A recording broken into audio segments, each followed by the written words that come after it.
Hi, everyone. It's Kristen. Welcome to this new episode of the Explicitly Pro-Life podcast. I'm coming to you from my camper today. The Hawkins family has been traveling the country in advance of the Tuesday, November 3rd election. I hope you voted already or you have a plan to vote pro-life first next Tuesday, this coming Tuesday. I can't believe election day is almost here. But first, I want you to hear a conversation I just had earlier this week with Kristen Day, the executive director of Democrats for Life of America. We did this conversation live on Facebook, but I really was doing it for you because I find, I had Kristen on my season 2 of Explicitly Pro-Life, but I wanted to talk a little bit further about what Democrats and progressives and liberals are going to be doing on Tuesday, November 3rd, and how they're reconciling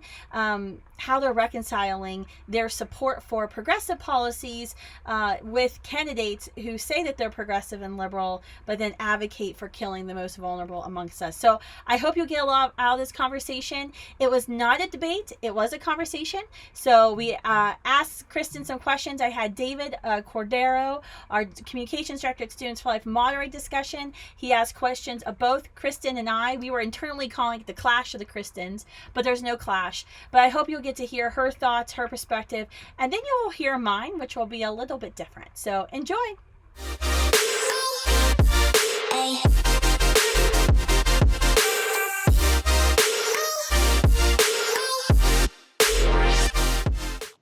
Hey everyone, welcome. My name is David. I'm the communications director at Students for Life. I am so excited for what we are going to do right now. We're colloquially calling this the clash of the Kristens. But how to vote when you are a pro-life Democrat, how to vote when you are a pro-life Republican.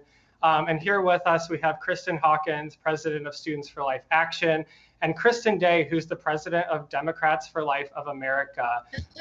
She got started in politics at Michigan State University and worked for pro-life Democrat Chief of Staff Jim Barsha, or pro-life Democrat Congressman Jim Barsha, which is kind of where she began her political journey as a Democrat, and has a really interesting story of how she kind of came to the pro-life persuasion and came to now working full-time in the pro-life movement as a Democrat, which is something that we don't usually hear.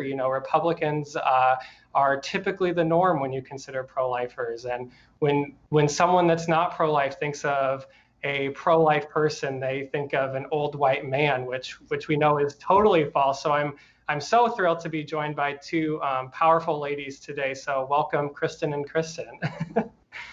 So Kristen Day, I want to just start off. How did you get started in the pro-life movement? Which came first? Was it your identity as a Democrat, or were you a pro-lifer first? So I was a Democrat first. I grew up in a Republican family, went to college and started working on the Dukakis campaign. So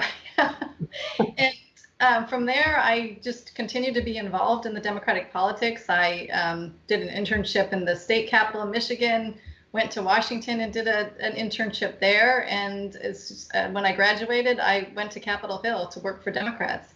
And as a Democrat, even then it was, women's right to choose. You have to support a woman's right to choose, support abortion.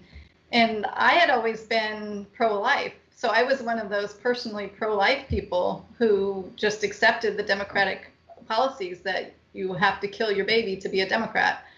And but it wasn't until I started my job with Congressman Jim Barsha, which I'm impressed that you pronounced that correctly, because a lot of people say Barcia. Oh, thanks. It's Barsha, so good job.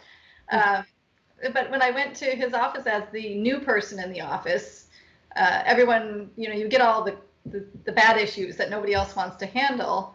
And when I went into the office, they gave me the abortion issue because nobody else in the office wanted to handle it.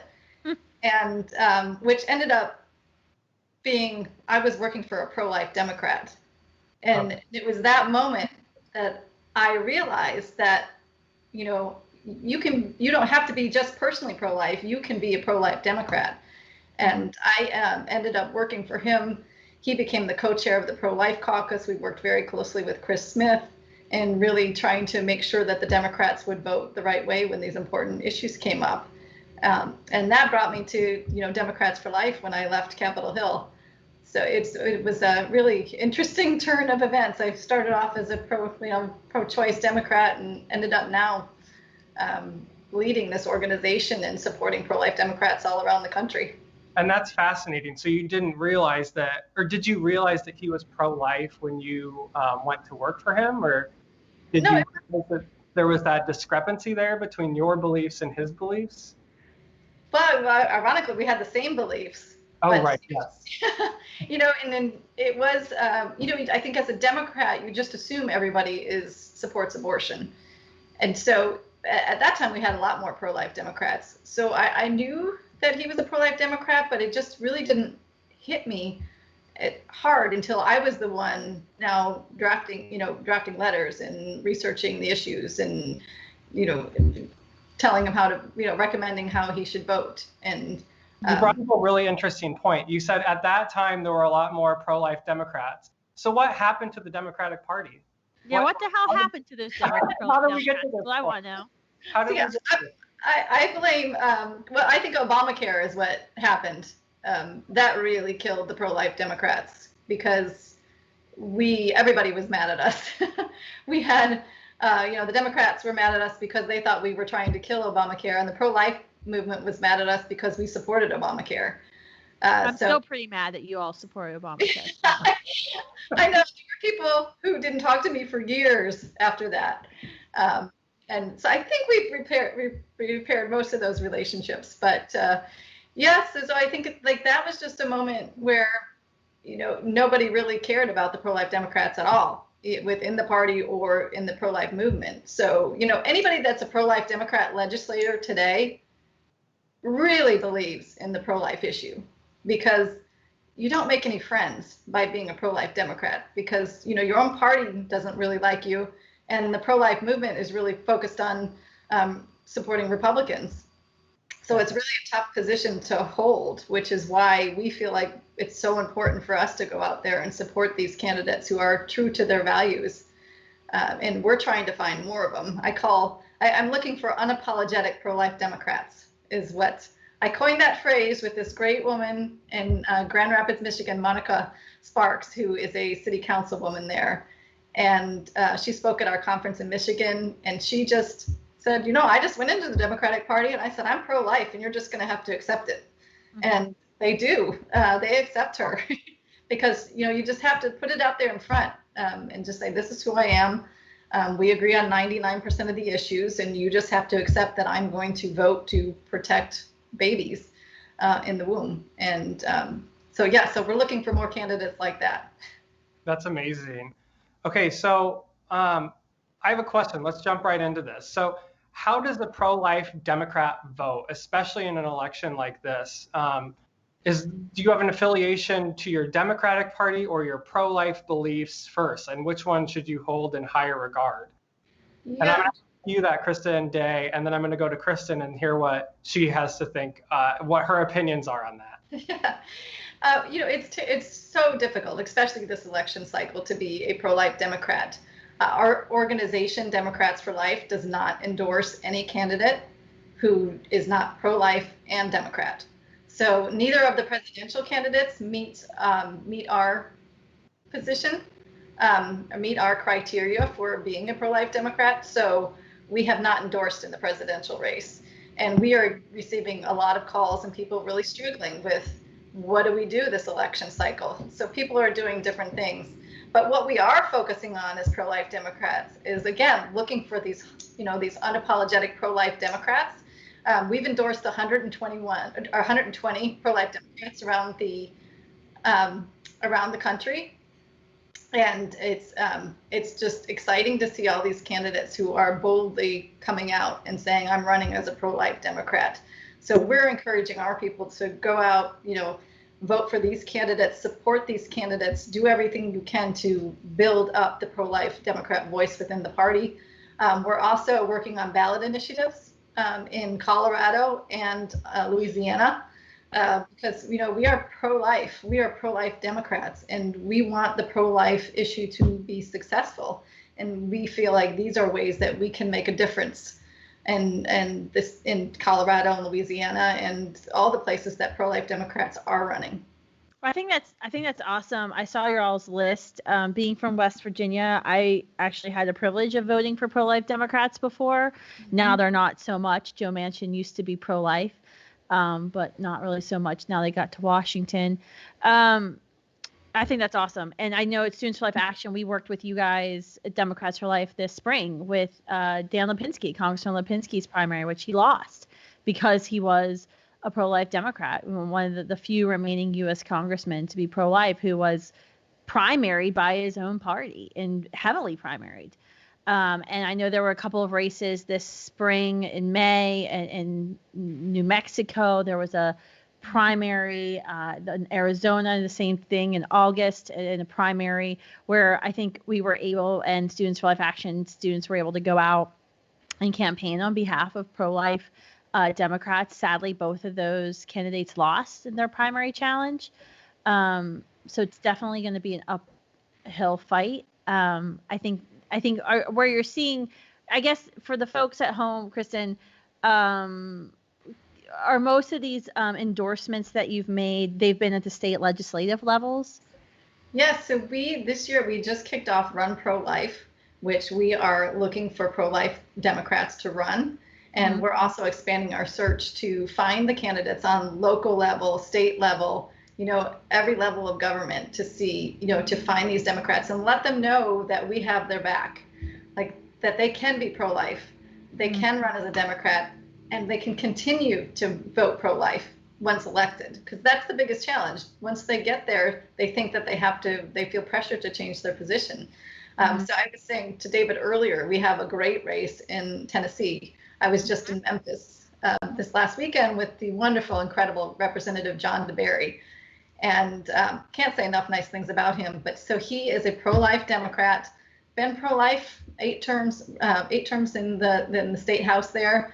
And the day after the filing deadline, the Democratic Party of Tennessee removed him from the ballot, and he was going to be forced to do a write-in campaign. Fortunately, the legislature got together, and it's a majority Republican, and they changed the law to allow him to put his name on the ballot as an independent. So we're proud to endorse him as a true pro-life Democrat, or a true Democrat in what he is, and we're hoping that he wins. Yeah, that would be a great race. It's so good for him because people in his district know who he is, and it's not into the party to come out and just say that they know better. So they don't think that people should have the opportunity to vote for a pro-life Democrat at all. So they want to, X them off. So we're proud of him, just standing firm, and he's happy to know that we're there standing with him.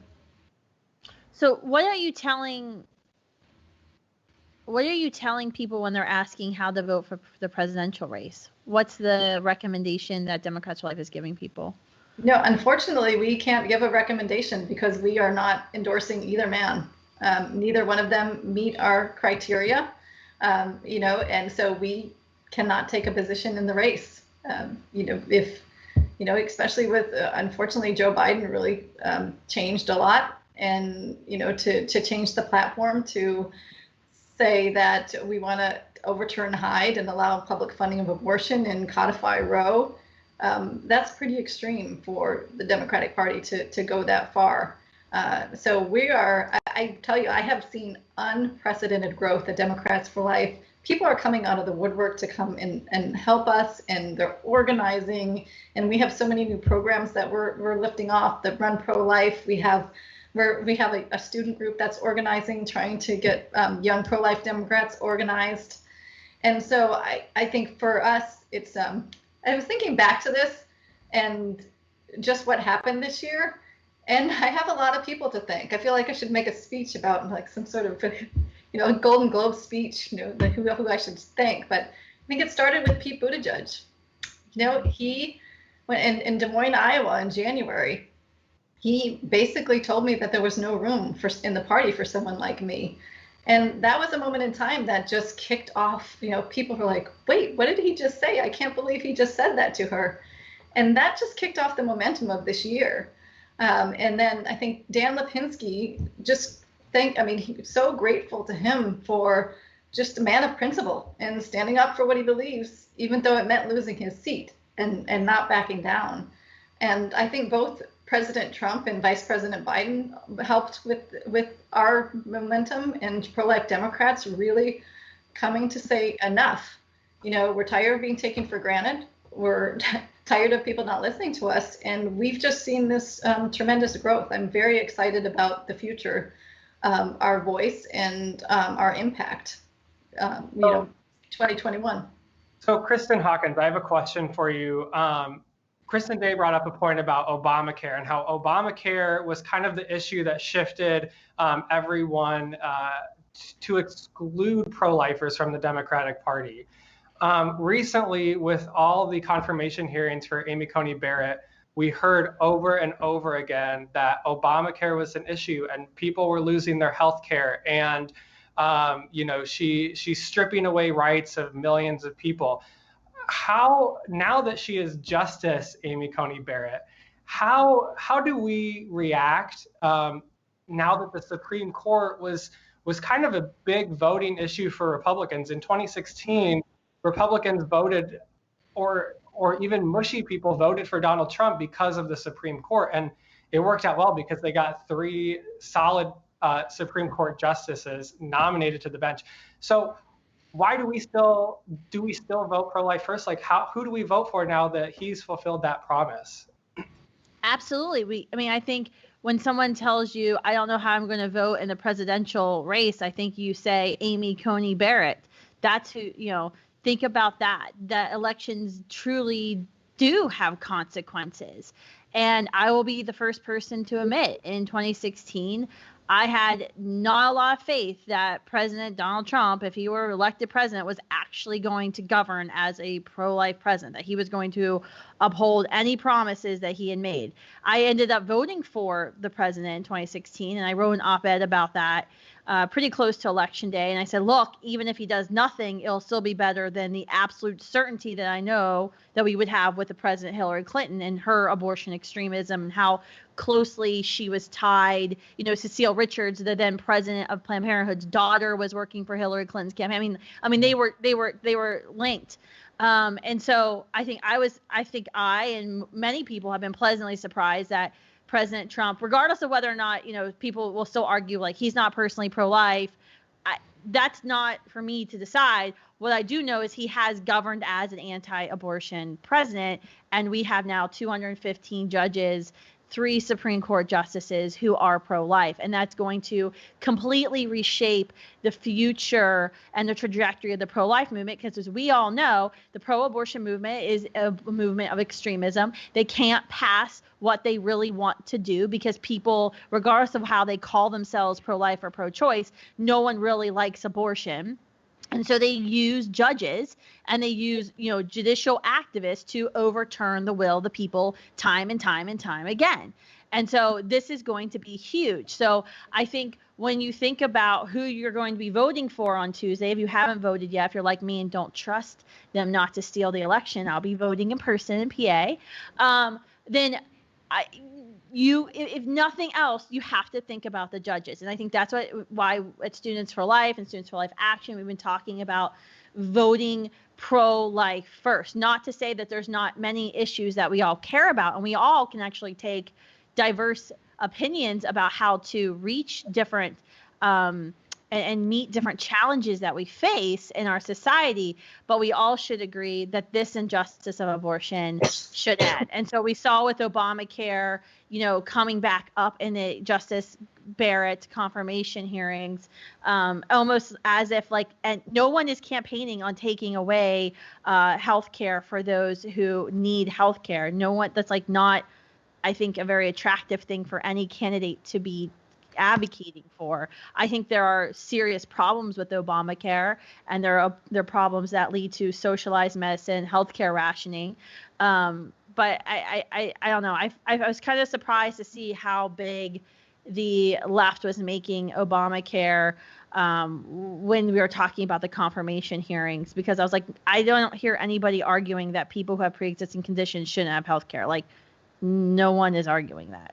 Yeah, well, and now too, we saw last night AOC and a bunch of other leaders of the Democratic Instantly. Party have tweeted that they need to expand the Supreme Court. And so, I mean, that's a clear, consequence of our voting, because elections have consequences. So, Kristen Day, I'm going to kind of bring it back to you. Like, what are your thoughts on this whole expanding the court discussion that we've been hearing of, Biden and Harris refused to answer the question during the debates. No one's really addressing it. And then all of a sudden we see leaders in the party kind of speak out in support of expanding the court. Yeah, I mean, that's going to be an interesting discussion post-election to see what actually happens with that whole process. And I just want to go back to Amy Coney Barrett. And, as a feminist, as a woman, I think a lot of people, even within Democrats for Life, a lot of women were excited to see her just represent in such an incredible way, just really smart and a mother, able to do it all. And I say, like, she was very similar to Ruth Bader Ginsburg in that being a mother, a woman, breaking the glass ceilings, advancing women's rights, and really representing women in a good way. And that's why I never understood why Ruth Bader Ginsburg supported abortion the way that she did, because it just didn't make a lot of sense for everything fighting for equality for women. And, you shouldn't have to kill your child to advance your career. So I think both of them in that way are pretty admirable and good role models for both. So it'll be, but as far as the court packing, I mean, that's just going to have to be a discussion that comes after whoever wins the election. Democrats for Life hasn't taken a position on that. We haven't had a discussion on whether it's a good idea or a bad idea, but obviously we're excited about having a pro-life majority on the court and the possibility of overturning Roe, which we support overturning Roe, and would like to see that happen for sure. Do you think if we do expand the court that we will see Roe versus Wade overturned in our lifetime? No, I mean, I think if we add additional justices, I mean, depending on what kind of justices are added, and if we had more justices who support abortion, obviously that would not be a good thing and something that we would support, putting more abortion-minded people on the court. So it would probably, we would have to have a discussion on our position on that going forward. Well, I mean, it'd be the end of our constitutional republic as we know it, because everyone gets a trophy culture, comes home to roost, and we just keep changing the game. Like, what else do we change at this point? Doesn't everyone get a trophy now? No, not at the Hawkins house. I don't let them beat me in Monopoly. No, not in the Day household either. So back to this whole idea of voting. Another talking point that we see, especially on social media, there's this whole TikTok, Instagram generation of Gen Z, Gen X, of people that I think are kind of uneducated and need to take a civics class. But they're talking about how the abortion rates decrease under Democratic administrations. We've seen a lot of stuff about that, and there's this one chart. So Dr. Michael New came out with the study, the Lazier Institute. How do we interpret that as pro-lifers, and how do you, Kristen Day, interpret that as a Democrat, and Kristen Hawkins, how do you interpret that as a Republican? Yeah, so I always feel like I'm bringing bad news to the table with my Democrats when we talk about this issue, because you as Democrats, you like to think that it's true. Like, Democrat presidents can wave their magic wand and the abortion rate goes down, and how great that is. But unfortunately, it's not true. Abortion policy is done in the states, and when you look at the states with the highest abortion rates, it's New York, California, Washington, D.C.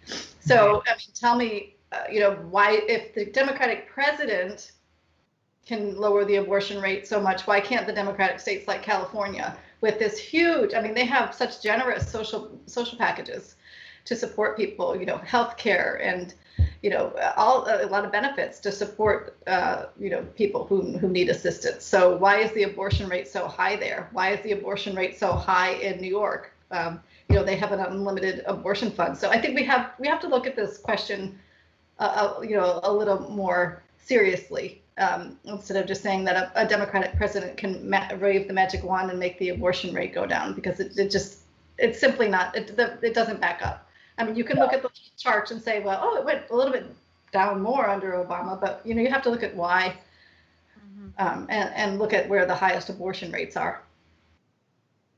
Yeah, Kristen, what do you have to say? Kristen Hawkins. Yeah, I mean, I think it's a misnomer, and people like to believe that the more money we throw and more free things we give people, the lower abortion rates will drop, and that's not necessarily true. I mean, anybody who's served in the pro-life movement, who's been at a pregnancy center, knows it's not just about the free stuff you can promise her. That's not good. That can alleviate some pressure that she's feeling at the moment, but that there's something else that has to happen there. She has to find this like inner strength within her to know that she can do it, that she can carry her child to term, that she can give birth, that she can place her child with an adoptive family, or that she can be a mother.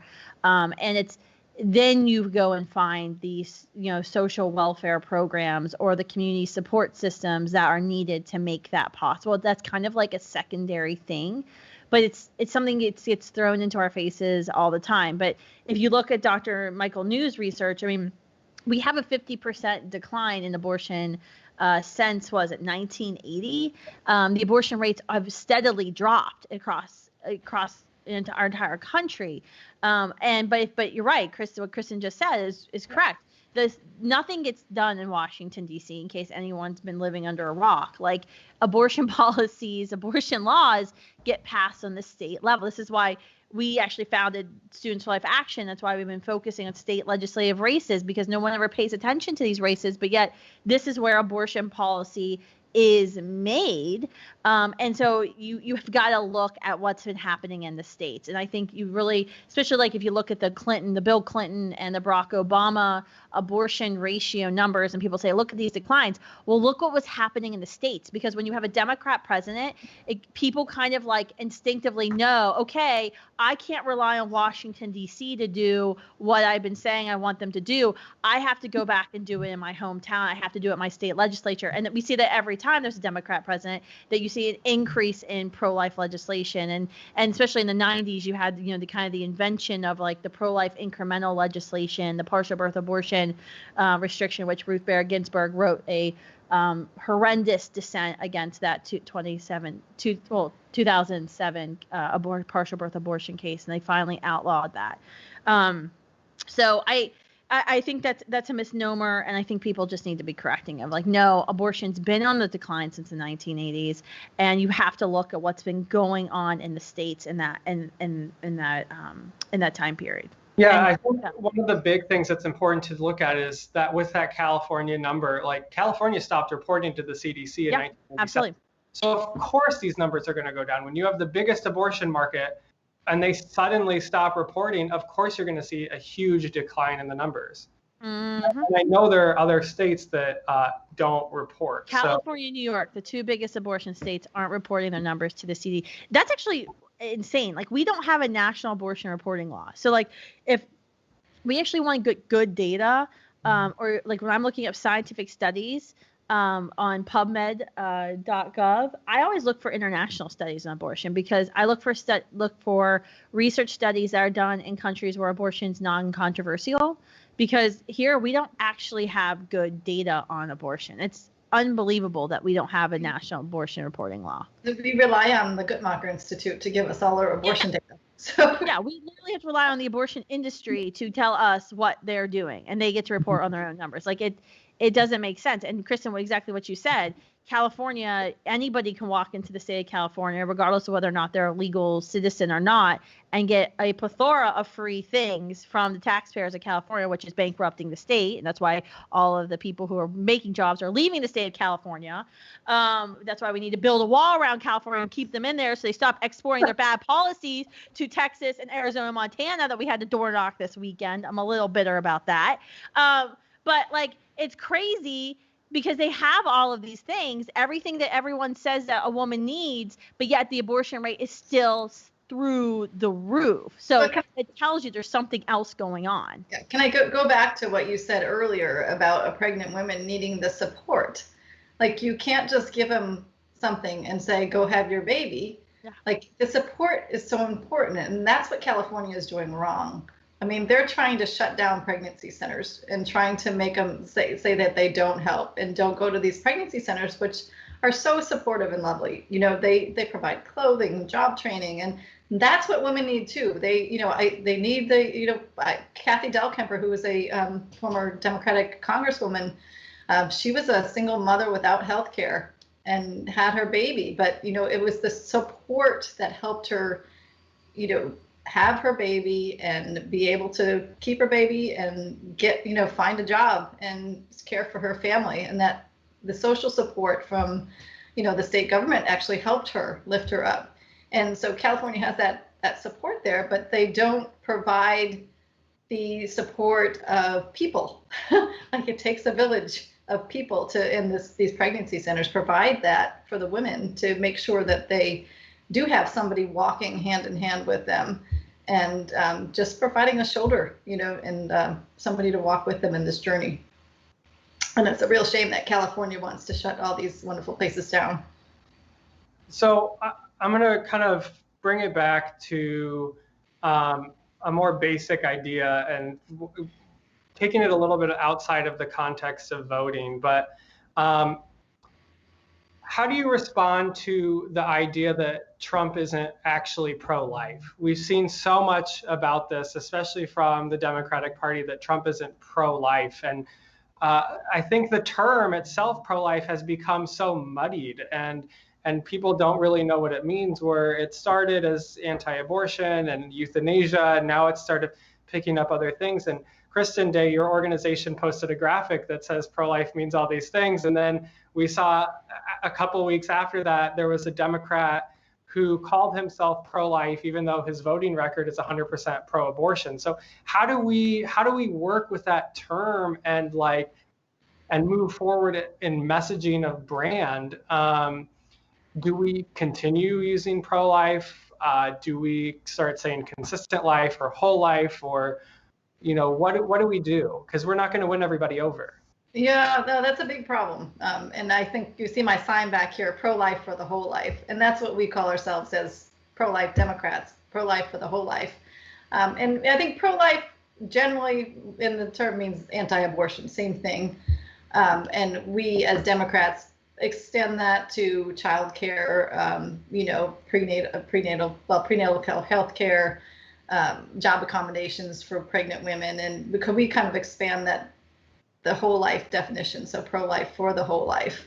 And yes, it does get muddied, especially in Democrats who are running for office. Connor Lamb ran as a pro-life Democrat, and he is not. And we had a lot of frustrated members of Democrats for Life come to us after the election, and they said, well, he said he was a pro-life Democrat, and they were quite frustrated. They felt like they were duped.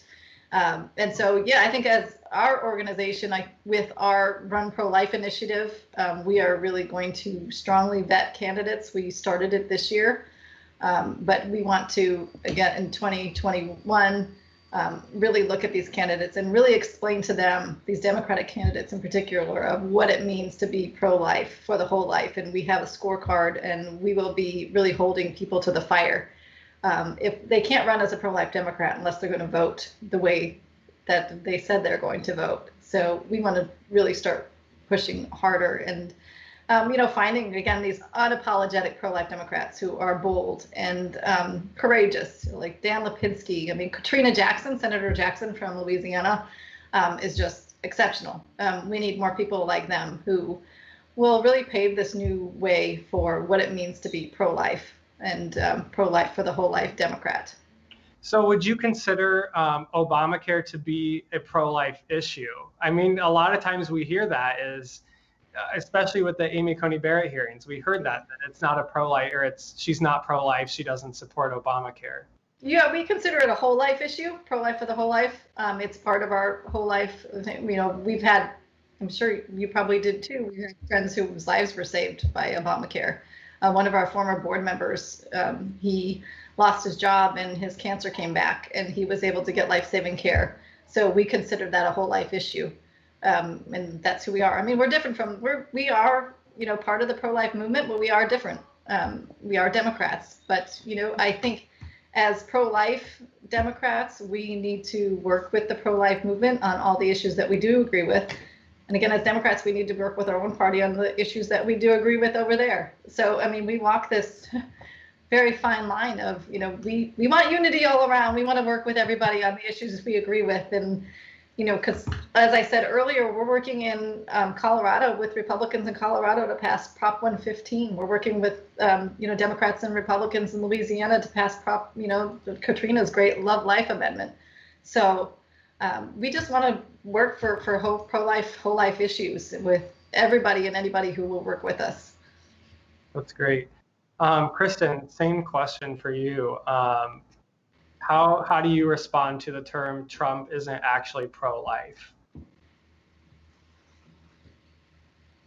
Oh, you're muted.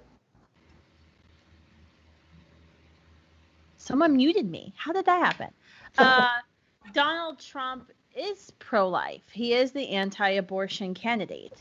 And pro-life means you are anti-abortion, and that's what he is. He's campaigning as anti-abortion, and he's actually governed as an anti-abortion president.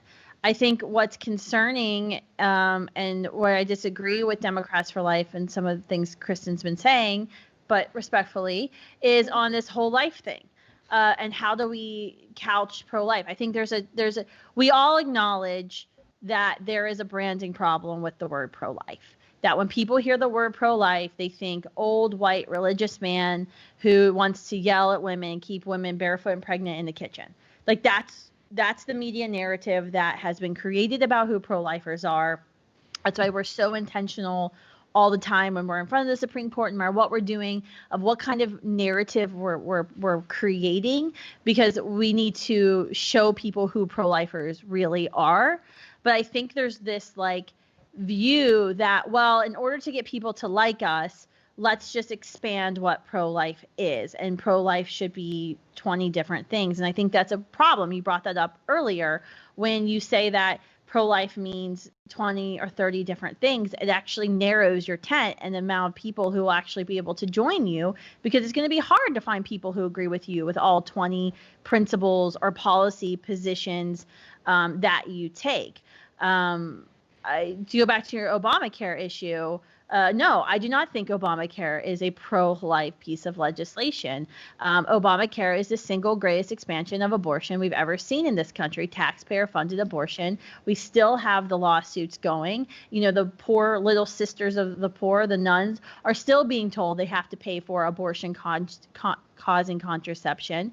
And Joe Biden and Kamala Harris are totally fine with forcing the nuns who aren't having sex to have abortion causing contraceptions have to pay for that contraception in their health care plan. So while Obamacare has helped people and the ability for people to have health care, we all can go to stories, but I also can give you stories of people who Obamacare has really hurt, especially in the cystic fibrosis community, because the state healthcare exchanges are crap. I've researched them, and they're not great plans. They're high deductible plans. A lot of people who were self-employed lost their healthcare plans, couldn't keep their doctors, which was a main, promise that President Obama made over and over again. And so there were a lot of people who had very high cost, expensive medical needs, who had good health insurance, who then lost health insurance because of the ACA and Obamacare, and still continue to struggle with it today. So for every good story you can hear, I can raise you a bad story. And so, and the challenge is Obamacare is a quasi-public, quasi-private piece of crap that everyone knows isn't going to work. And the goal of the Democrats all along has been to lead us to socialized health care, which for me, as a mom of 2 kids with cystic fibrosis, is absolutely terrifying, because I can show you studies of children who live in healthcare systems in nations where all the healthcare is free, socialized healthcare systems, and I can show you the life expectancy rates for children with cystic fibrosis who are born today in those countries versus children who are born here in the United States of America with cystic fibrosis, who have a better outcome, who are expected to live longer because they get care faster. And they, for example, a drug my son has been on for 3 or 4 years, it was just approved in Europe last fall. 4 years after he's been on this drug, which they believe will extend his life for potentially a decade, they just approved it in Europe because the European government didn't want to pay for that drug. And so I think we have to be really careful, because when we start saying all of these things are pro-life, I think it can none of us, regardless of whether we're conservative or liberal or progressive or Republican or Democrat, no one is arguing that people who have pre-existing conditions or people who need healthcare shouldn't have healthcare. No one is arguing that. It's the same deal like I don't know, Kristen, where you stand on school choice. No one is arguing that children who are trapped in the inner cities shouldn't have access to high quality education. We may have different policy prescriptions for how to get to those places and how to solve those problems. And that's why I favor keeping pro-life very simple of what it was intended to be, because then we can disagree, and we can disagree earnestly about how to solve other problems, but it keeps us all united in this mission, which is let's all work together to end abortion and abolish abortion, make it legal and make it unthinkable. And we know that's going to be something that we need left and right working together on. So to me, it sounds like I think you are agreeing more than you disagree here in the sense that, Kristen, Hawkins, you would support potentially a plan if it excluded abortion and didn't strip away other people's rights to health care. And Kristen Day, I think you would also very much support a plan, a Medicare for all type of plan that, not allowed, but removed the abortion mandate within the plan. Yes. Democrats for Life was very much opposed to. We were involved in amicus briefs and fighting the Obama administration on Little Sisters of the Poor and all the other attempts to expand abortion under Obamacare. So we were very much opposed to any attempts to fund abortion. So just to be clear on that. Yeah. And I think this brings up a good point at the end of this, as we're going to kind of wrap up here a little bit. Two women, both leading organizations here that are causing great change within culture and within our political climate. How do you, and maybe this is something more so for Gen Z, Gen X, people that are on Instagram and TikTok, how do you start to build these fruitful conversations with people that you disagree with? How do you start to find that common ground? Kristen Day, I'll pass it to you. Yeah, I think within the Democratic Party, we do have to sort of prove that we are real Democrats, because, we get this anywhere we go. I think we were trying to do an ad for Prop 115, and we were having a hard time finding somebody to place the ad, because one group didn't want to work with us because they were a Republican group and they didn't want to taint their image. And then the other group didn't want to help us because they were Democrats and they didn't want to taint their image working with a pro-life Democrat. So the conversations are very tricky for us, I think trickier than most pro-lifers. But, you have to keep the dialogue open, and we obviously have a lot of conversations with people. Kathy Dahl-Kemper was really great when she was in the Congress. She was able to go to the Women's Caucus meetings as a pro-life Democrat, and she started to just, connect with people on the issues that they agree with. And that's what we do as Democrats, and saying, we agree on these issues. We may disagree on these other issues, but let's find where the common ground of agreement. And when Obama's first term, when he was running for election, we were able to have a lot more of those conversations then than we were with Vice President Biden. And because the Obama campaign was much more interested in hearing what we had to say. and trying to find out the areas of agreement. Unfortunately, Vice President Biden hasn't sought out those same opportunities, even though we worked even harder to get them. People saw that we had a full page ad in the New York Times. We had over 100, religious leaders sign a letter to the Vice President Biden saying we need to moderate on abortion. We had over 100 legislators send a letter to Vice President Biden saying we need to moderate on abortion. And so when the other side is unwilling to have dialogue, it's really problematic. But it's and those were all Democrat legislators, right? Pardon me? And those are all Democrat legislators, right? That signed all Democrat legislators trying to work within our party. But so we need to keep trying to have these dialogues and finding areas of agreement, which is super important. And with my good friend Kristen here, finding areas of agreement. We want to end abortion, and we're going to work together to do it. And we have different paths to get there, but those different paths are important. And we all have a role to play here. And you've done a great job reaching out to student groups and really having an impact and working on the campaigns and helping these legislators win their races. So hats off to my friend Kristen at Students for Life for all the good work that you have done. Wow. And Kristen, what do you have to say? Well, hats off to Kristen for being the most disliked person in every room she ever goes to. I mean, I don't know anyone else. Kristen was on my podcast last season, and we were talking about, because I was like, I don't know anybody else that no matter what room she's in, people don't like her. And she's totally fine with that. And she's totally comfortable with that. And knowing that's where Democrats of her life should be. I wish all of us were as comfortable saying, no, this is where I feel like I need to be advocating. This is where my mission field is, and just go out and get it. And, I said it earlier, don't let anyone cancel you. Like, you can't let anyone you're the only person that can cancel you. So don't let anyone cancel you. And even if you're, not welcomed in a room, whether it's Republicans or Democrats, keep talking and keep doing what you're called to do. So congrats to Kristen. Everyone needs to be as unafraid as you. So what was your question, though? Did you have an actual question I was supposed to answer? The question was, I think you answered it, of how do we kind of move past this disagreement and find common ground in order to convince people to vote pro-life? Yeah, I mean, I think that's why we try to do like the vote pro-life first hashtag and try to get people to, I don't really care what party you call yourself a member of. I don't care how you label yourself. I don't really care how you view all these other issues. I'm not going to try to convince you on, smoking or gay marriage or whatever the issue is, capital punishment. Like, we can all have different issues that we care about, different opinions, different policy prescriptions to solve different ills, but let's all work together on this one issue, and let's keep the main thing. I think that's what's so frustrating to me is I hear I'm a pro-life Democrat or I'm a pro-life liberal being used then to justify voting for candidates who are pro-abortion.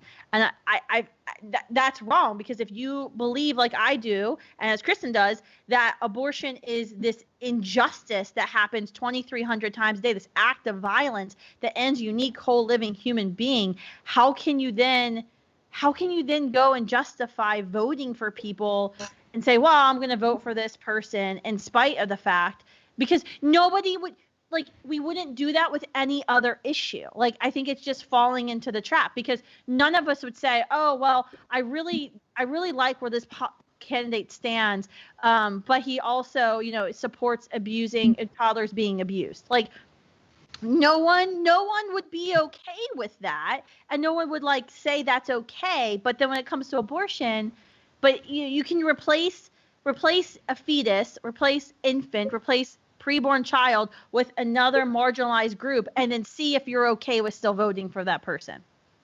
Mm-hmm. Okay, you brought up a great point. I'm going to ask it, and then we're going to wrap this up. But who are you voting for? Kristen, Hawkins, who are you voting for? I think it's pretty clear. Are you talking about president? Yeah. I haven't done all my research in PA yet for other candidates, but yes, I will be voting for Vice President Pence and President Trump. All right, Kristen Day, how do you vote as a pro-life Democrat?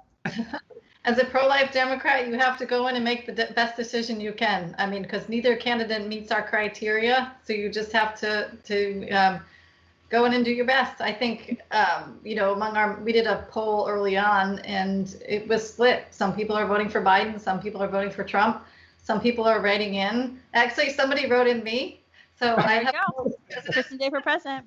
So if you're having trouble, just write Kristen Day in as president. See if I can get 2 votes instead of 1. It's tough. I mean, it's really tough. But we, as Democrats for Life, we are really trying to give people more options of candidates on the state and local level to vote for. And who knows, maybe in 2024 we'll have a pro-life Democrat on the ballot. I've heard mumblings of that. We'll be in Iowa. We're gonna start organizing in Iowa, and hopefully we can have somebody on the ballot in 2024. David's got some connections. Start things up. My home state. Yeah, I mean, I think it's. You have to ask yourself: Sometimes people say, "Well, I'm gonna vote for the lesser of 2 evils. I don't like any of the candidates running." The question is, are you voting to lessen evil or not? And we know what the evil of our day is, and that's abortion. And I think it's really, really clear. That nothing kills more human beings every day than abortion.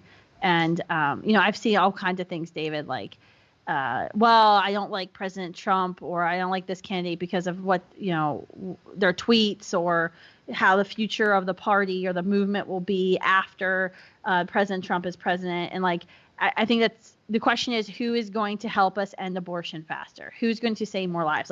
That's the question at the end of the day for me. Yeah. Amy Coney Barrett. Amy Coney Barrett. Thank you. Amy Coney Barrett. Justice. Amy. All right. Well, thank you so much, both of you, for being on. This was fantastic, and I hope it provides some clarity for those who are still undecided, those who consider themselves a Democrat, those who consider themselves a Republican but disagree with the Republican Party on some issues, how to vote and how critical it is to vote pro-life first this election. So thank you. Also, we were talking a little bit about Iowa this week. We had a huge win at the University of Northern Iowa this week.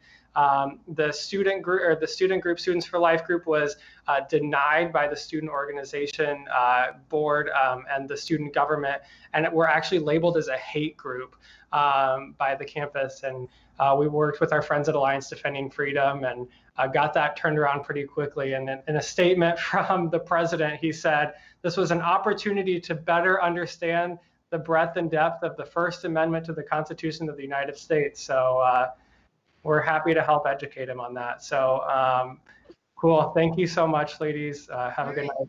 Thank you. Thanks, Kristen. Bye. Bye, Kristen.